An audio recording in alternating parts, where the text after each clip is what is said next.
Hello, എല്ലാവർക്കും നമസ്കാരം. ഓണം ഇങ്ങ് അടുക്കാറായി. അതേപോലെ തന്നെ ഓണവിഭവങ്ങളുടെയും രുചിക്കൂട്ടുകളുടെയും ഒക്കെ സമയമായി തുടങ്ങിയില്ലേ. അപ്പോൾ ഇന്ന് നമ്മൾ ചെയ്യാൻ പോണത് ഓണത്തിനും വിഷുവിനും ഒക്കെ നമുക്ക് ഒഴിച്ചുകൂടാനാവാത്ത, എത്ര കഴിച്ചാലും മതിയാവാത്ത ശർക്കര വരട്ടിയാണ്. അപ്പോൾ ഇത്തവണ കടയിൽ നിന്നൊന്നും വാങ്ങേണ്ട, നമുക്ക് വീട്ടിൽ തന്നെ പ്യുവറായിട്ടുള്ള നല്ല അടിപൊളി ഹോം മെയ്ഡ് ശർക്കര വരട്ടി ഉണ്ടാക്കിയെടുക്കാം. അപ്പോൾ നോക്കാം. അപ്പോൾ ശർക്കര വരട്ടി ഉണ്ടാക്കാനായിട്ട് ഞാനിവിടെ 1 കിലോ പച്ചക്കായാണ് എടുത്തിരിക്കുന്നത്. പച്ച ഏത്തക്കായ 1 കിലോ ഉണ്ട് കേട്ടോ. ഇതിൻ്റെ തൊലിയൊക്കെ ഒന്ന് കളഞ്ഞിട്ട് കട്ട് ചെയ്തെടുക്കണം നമുക്ക്. അപ്പോൾ പച്ചക്കായ്ക്ക് നല്ല കറ ഉണ്ടാവും. അപ്പോൾ അതുകൊണ്ട് നമുക്ക് കയ്യിൽ കുറച്ച് വെളിച്ചെണ്ണ ഒന്ന് തേച്ച് കൊടുക്കാം. അന്നേരം കയ്യിൽ കറ പിടിക്കില്ല കേട്ടോ. പച്ചക്കായ ഓരോന്നായിട്ട് എടുത്ത് 2 സൈഡും ചെറുതായിട്ട് ഇതുപോലെ ഒന്ന് കട്ട് ചെയ്ത് മാറ്റാം. എന്നിട്ട് ഈ ഒരു വര കാണുന്നില്ല, ഈ ഒരു അരികു പോലെ കാണുന്നത്, ഈ ഉന്തി നിൽക്കുന്ന ഭാഗം നോക്കിയിട്ട് ആ തൊലിയുടെ ആഴത്തിൽ ഇതുപോലെ കത്തി വെച്ച് ചെറുതായിട്ടൊന്ന് കട്ട് ചെയ്ത് ഇങ്ങനെ വരഞ്ഞു കൊടുക്കാം. ഒത്തിരി ആഴത്തിൽ വേണ്ട, ആ ഒരു തൊലിയുടെ ആഴത്തിൽ ജസ്റ്റ് ഒന്ന് വരഞ്ഞു കൊടുക്കുക. അതിനുശേഷം ഇതുപോലെ ഒന്ന് അടർത്തി പതുക്കെ ഇങ്ങനെ വകഞ്ഞു കൊടുത്താൽ പെട്ടെന്ന് തന്നെ ആ തൊലി ഇങ്ങ് ഉരിഞ്ഞു വരും. എന്നിട്ട് ഇങ്ങനെ റൗണ്ടായിട്ട് നമുക്ക് ഉളിച്ചെടുക്കാൻ പറ്റും. പിന്നെ ഈ പച്ചക്കായുടെ തൊലി നിങ്ങൾ കളയണ്ട കേട്ടോ. ഇത് വെച്ച് നമുക്ക് തോരൻ ഉണ്ടാക്കാൻ പറ്റും. അപ്പോൾ അതിൻ്റെ വീഡിയോ നമ്മൾ മുന്നേ ചെയ്തിട്ടുണ്ട് കേട്ടോ. അപ്പോൾ നിങ്ങൾക്ക് അതിൻ്റെ റെസിപ്പി വേണമെന്നുണ്ടെങ്കിൽ ഈ സ്ക്രീനിൻ്റെ മേലെ നിങ്ങൾക്ക് അതിൻ്റെ ലിങ്ക് കാണാൻ പറ്റും. അതിൽ ക്ലിക്ക് ചെയ്താൽ മതി കേട്ടോ. എല്ലാത്തിൻ്റെയും തൊലി നല്ല വൃത്തിയായിട്ട് നമ്മളിപ്പോൾ മാറ്റി വെച്ചിട്ടുണ്ട് കേട്ടോ. ഇതുപോലെ തന്നെ എല്ലാം മാറ്റി വെച്ചിട്ടുണ്ട്. ഇനി ഇത് നമുക്ക് കട്ട് ചെയ്തെടുക്കാം. അപ്പോൾ ആദ്യം തന്നെ ഇതുപോലെ ഇങ്ങനെ നെടുകെ ഒന്ന് കീറുക. നേരെ പകുതിയായിട്ട് നെടുകെ കീറി കൊടുക്കുക നീളത്തിൽ. എന്നിട്ട് ചെറിയ ചെറിയ പീസായിട്ട് കട്ട് ചെയ്തെടുക്കണം. നമ്മൾ കുറച്ച് കട്ടിയിലാണ് ഇത് മുറിച്ചെടുക്കണത്. ഒത്തിരി വണ്ണമല്ല, എന്നാലും കണ്ടോ ഈ ഒരു വലിപ്പത്തിലാണ് കട്ട് ചെയ്യണം കേട്ടോ. നിങ്ങൾ നോർമലി ശർക്കര വരട്ടിയൊക്കെ കഴിക്കുമ്പോൾ നിങ്ങൾക്ക് അറിയുണ്ടാവില്ല ആ ഒരു വലിപ്പം. അപ്പോൾ ആ ഒരു വലിപ്പത്തിലാണ് നമ്മൾ കട്ട് ചെയ്യണത്. അപ്പോൾ കട്ട് ചെയ്യുമ്പോൾ നിങ്ങൾ ഒരു കാര്യം പ്രത്യേകം ശ്രദ്ധിക്കുക. മാക്സിമം എല്ലാം ഒരേ വലിപ്പത്തിൽ കട്ട് ചെയ്യാൻ ശ്രമിക്കുക കേട്ടോ. അപ്പം അന്നേരമാണ് എല്ലാം ഒരേ സമയത്തിന് തന്നെ കുക്കായിട്ട് വരിക. നോക്കിയാൽ എല്ലാം ഇതുപോലെ കട്ട് ചെയ്ത് വെച്ചിട്ടുണ്ട്. അപ്പോൾ കട്ട് ചെയ്ത് കഴിഞ്ഞിട്ടുണ്ടെങ്കിൽ പിന്നെ നമുക്ക് അധികം വെയിറ്റ് ചെയ്യേണ്ട, അപ്പം തന്നെ ഫ്രൈ ചെയ്തെടുക്കാം. കാരണം വെച്ചാൽ ഇത് ഇങ്ങനെ തന്നെ വെച്ച് കഴിഞ്ഞിട്ടുണ്ടെങ്കിൽ പെട്ടെന്ന് തന്നെ കറ പിടിക്കും, കറുത്ത് പോവുകയൊക്കെ ചെയ്യും. അല്ലെങ്കിൽ പിന്നെ നമ്മൾ വെള്ളത്തിലൊക്കെ ഇട്ട് വെക്കണം. വെള്ളത്തിലിടേണ്ട കാര്യമില്ല, കാരണം പെട്ടെന്ന് തന്നെ ചെയ്തെടുക്കുകയാണെന്നുണ്ടെങ്കിൽ അതിൻ്റെ ആവശ്യമില്ലല്ലോ. അല്ലെന്നുണ്ടെങ്കിൽ പിന്നെ വെള്ളത്തിലിട്ട് പിന്നെ അത് വെള്ളം വാർക്കാൻ വേണ്ടി വെച്ച്, അപ്പോൾ അങ്ങനെ കുറേ സ്റ്റെപ്പ് വീണ്ടും വരും. അപ്പോൾ പെട്ടെന്ന് തന്നെ കട്ട് ചെയ്യുക, പെട്ടെന്ന് തന്നെ ഫ്രൈ ചെയ്തെടുക്കുക. അങ്ങനെ ചെയ്താൽ മതി. അന്നേരം പിന്നെ കറ പിടിക്കൊന്നുമില്ല കേട്ടോ. അപ്പോൾ ഫ്രൈ ചെയ്യാനായിട്ട് നമുക്ക് അടി കട്ടിയുള്ള ഒരു പാൻ വെച്ചിട്ട് അതിലേക്ക് ആവശ്യത്തിന് വെളിച്ചെണ്ണ ഒഴിച്ച് കൊടുക്കാം. ശർക്കര വരട്ടിയൊക്കെ വെളിച്ചെണ്ണയിൽ തന്നെ ചെയ്യണം കേട്ടോ, നല്ലത്. എന്നാലാണ് നമുക്ക് ആ ഒരു കറക്റ്റ് ആ ഒരു നാടൻ ടേസ്റ്റൊക്കെ കിട്ടുള്ളൂ. ഇപ്പോൾ സൺഫ്ലവർ ഓയിലൊന്നും ഒഴിച്ച് കഴിഞ്ഞിട്ടുണ്ടെങ്കിൽ നമുക്ക് ആ ഒരു ടേസ്റ്റ് കിട്ടില്ല. വെളിച്ചെണ്ണ നന്നായിട്ട് ചൂടായി വന്നിട്ടുണ്ട്. നമുക്ക് കായ കുറച്ചായിട്ട് ഇതിലേക്ക് ഇട്ട് കൊടുക്കാം. അപ്പോൾ നമുക്ക് ഇതിനകത്ത് കൊള്ളിടത്തോളം കായ ഇട്ട് കൊടുക്കാം കേട്ടോ. സൗകര്യം ഇല്ലയെന്നുണ്ടെങ്കിൽ 2 പ്രാവശ്യമായിട്ട് വറുത്തെടുത്താൽ മതി, കുഴപ്പമൊന്നുമില്ല. ഞാനിപ്പോൾ ഒന്നിച്ച് തന്നെ ഇട്ടിട്ട് അങ്ങോട്ട് വറക്കുകയാണ്. കാരണം ഇതിനകത്ത് ഇപ്പോൾ ആവശ്യത്തിന് സൗകര്യം ഉണ്ടല്ലോ, വിസ്താരമുണ്ട്. ഒരു കാര്യം മാത്രം നോക്കിയാൽ മതി, ഫുള്ളായിട്ട് കായ മുങ്ങിക്കിടക്കണം, എന്നാലേ ശരിക്കും ഫ്രൈ ആയിട്ട് വരുള്ളൂ.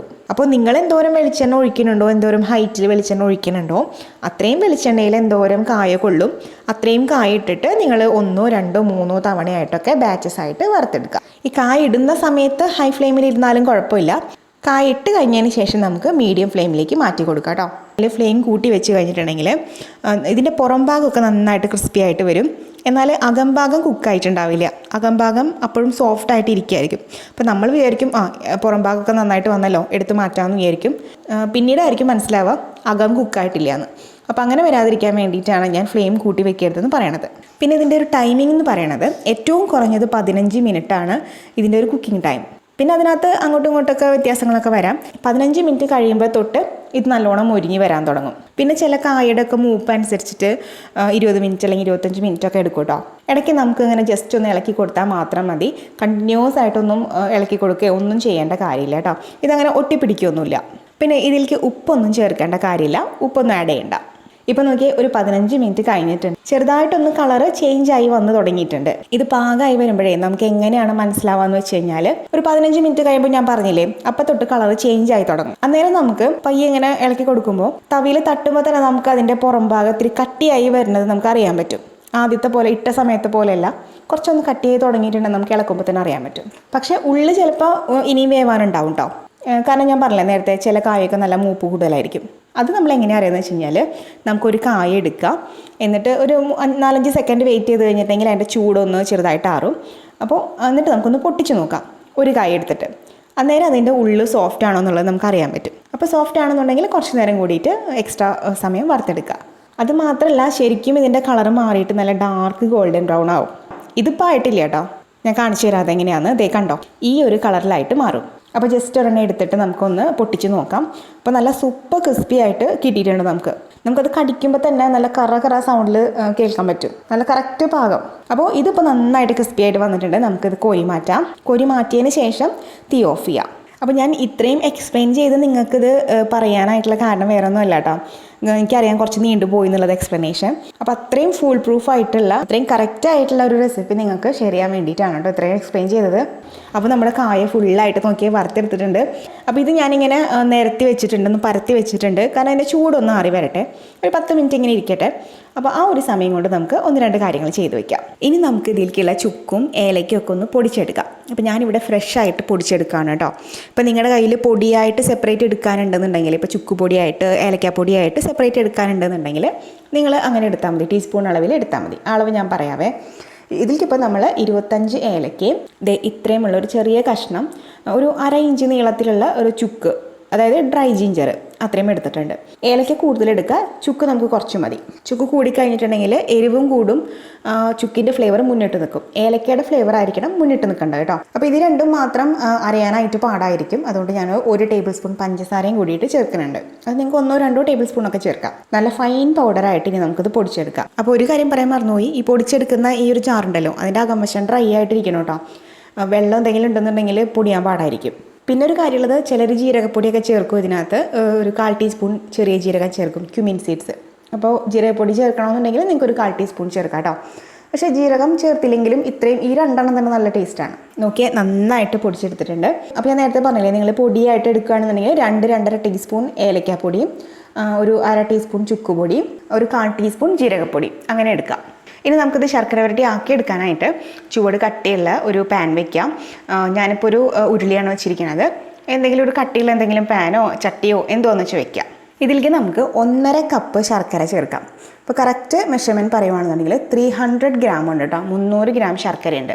അതായത് 1/4 കിലോ ശർക്കരനേക്കാളും കുറച്ച് കൂടുതൽ. ഇത് നമുക്ക് ചേർത്തിട്ട് ഒരു 1/4 ഗ്ലാസ് വെള്ളം കൂടിയിട്ട് ഇതിലേക്ക് ചേർക്കാം. ഒരു മീഡിയം ഫ്ലെയിമിൽ വെച്ചിട്ട് നന്നായിട്ടൊന്ന് ഉരുക്കിയെടുക്കാം. അധികം വെള്ളം നിങ്ങൾ ഒഴിക്കേണ്ട. കാരണം വെച്ച് കഴിഞ്ഞാൽ ശർക്കരപ്പാനി നമുക്ക് നല്ല കട്ടിയിലാണ് വേണ്ടത് കേട്ടോ. നന്നായിട്ട് ഇതൊന്ന് ഉരുകി വരട്ടെ. പിന്നെ ചില ശർക്കരയിലൊക്കെ നല്ലോണം അഴുക്കുണ്ടാവും, മണ്ണും പൊടിയും ഒക്കെ ഉണ്ടാവും. അപ്പോൾ നിങ്ങൾ വേണമെന്ന് വെച്ച് കഴിഞ്ഞാൽ ഇത് ജസ്റ്റ് ഉരുകി വരുമല്ലോ, അപ്പോൾ അന്നേരം ഒന്ന് അരിച്ചെടുക്കുക. അരിപ്പ് വെച്ചിട്ട് അരിച്ചെടുത്തിട്ട് വീണ്ടും ഇതിലേക്ക് ഇട്ടിട്ട് ഒന്നും കൂടി തിളപ്പിക്കാം. അപ്പോൾ ഇതിപ്പോൾ ഞാൻ ഓൾറെഡി ഇത് ട്രയൽ എടുത്ത സമയത്ത് ഈ ശർക്കര ഞാൻ യൂസ് ചെയ്തിട്ടുണ്ടായിരുന്നു. അപ്പോൾ നല്ല ശർക്കരയാണ് ഇത്. പ്രത്യേകിച്ച് എനിക്ക് അഴുക്കൊന്നും ഫീൽ ചെയ്തില്ല. അപ്പോൾ അതുകൊണ്ട് ഞാൻ അരിക്കുന്നില്ല കേട്ടോ. അപ്പോൾ നിങ്ങൾക്ക് വേണമെന്നുണ്ടെങ്കിൽ അരിച്ചിട്ടെടുക്കാം. ഇതൊരു നൂൽപ്പരുവം ആവണ വരെയാണ് നമ്മൾ കുറുക്കേണ്ടത്. നന്നായിട്ട് കുറുകി വരും, നല്ല ഭംഗിയിൽ കുറുകി വരും. അപ്പം നമുക്ക് മനസ്സിലാവും അത്. കണ്ടോ, ഈ ഒരു പരുവത്തിൽ നല്ല കട്ടിയിൽ കുറുകി വന്നിട്ടുണ്ട്. അന്നേരം നമുക്ക് വറുത്ത് വെച്ചിരിക്കുന്ന ആ കായ ഇതിലേക്ക് ഇട്ട് കൊടുക്കാം. എന്നിട്ട് നന്നായിട്ട് മിക്സ് ചെയ്യാം കേട്ടോ. ഒപ്പം തന്നെ നമ്മൾ പൊടിച്ച് വെച്ചിട്ടുള്ള ഏലക്കയും ചുക്കും കൂടിയിട്ടുള്ള പൗഡർ ഉണ്ടല്ലോ, അതും കൂടി ഇതിലേക്ക് ആഡ് ചെയ്ത് കൊടുക്കാം. ആ പൊടിയും കൂടി ചേർത്ത് കഴിയുമ്പോൾ പക്ക ആ ഒരു ട്രഡീഷണൽ ഒരു ശർക്കര വരട്ടിയുടെ ഒരു മണം അങ്ങ് വരും കേട്ടോ. നല്ലൊരു സ്മെല്ലാണ്. ഇനി ഇതിലേക്ക് നമുക്ക് 2 ടേബിൾ സ്പൂൺ പഞ്ചസാരയും കൂടിയിട്ട് ചേർക്കാം. പഞ്ചസാര ചേർക്കണ എന്തിനാണെന്ന് വെച്ച് കഴിഞ്ഞാൽ കായ തമ്മിൽ ഒട്ടിപ്പിടിക്കാതിരിക്കാൻ വേണ്ടിയിട്ട് ഹെൽപ്പ് ചെയ്യും. പഞ്ചസാര ചേർത്ത് അപ്പം തന്നെ നമുക്ക് ഫ്ലെയിം ഓഫ് ചെയ്യാം കേട്ടോ.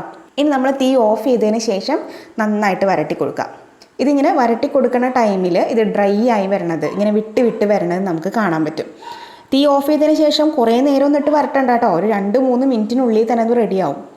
അന്നേരം തന്നെ നമുക്കത് മനസ്സിലാവും ഇതിങ്ങനെ ഡ്രൈ ആയി വരുന്നത്. പെട്ടെന്ന് ഡ്രൈ ആയി വരിക. ആ കളറൊക്കെ പെട്ടെന്ന് തന്നെ ചേഞ്ച് ആയിട്ട് വരും.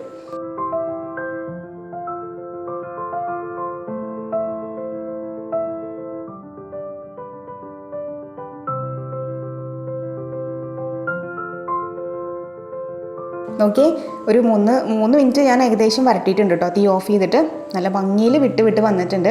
നല്ല ഒരു കൊതിപ്പിക്കണം മണമൊക്കെ വരുന്നുണ്ട്. നമുക്കിതൊന്ന് ടേസ്റ്റ് ചെയ്ത് നോക്കാം. നല്ല ചൂടുണ്ട് കേട്ടോ.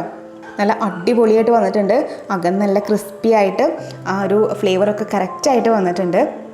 നമ്മളിത് ഒരു വട്ടം വീട്ടിലുണ്ടാക്കി കഴിച്ചിട്ടുണ്ടെങ്കിൽ പിന്നെ നമുക്ക് കടയിൽ നിന്ന് പാക്കറ്റ് വാങ്ങി കഴിക്കുമ്പോൾ ആ ഒരു എന്താ പറയുക ടേസ്റ്റ് ഡിഫറൻസ് നമുക്ക് മനസ്സിലാവും.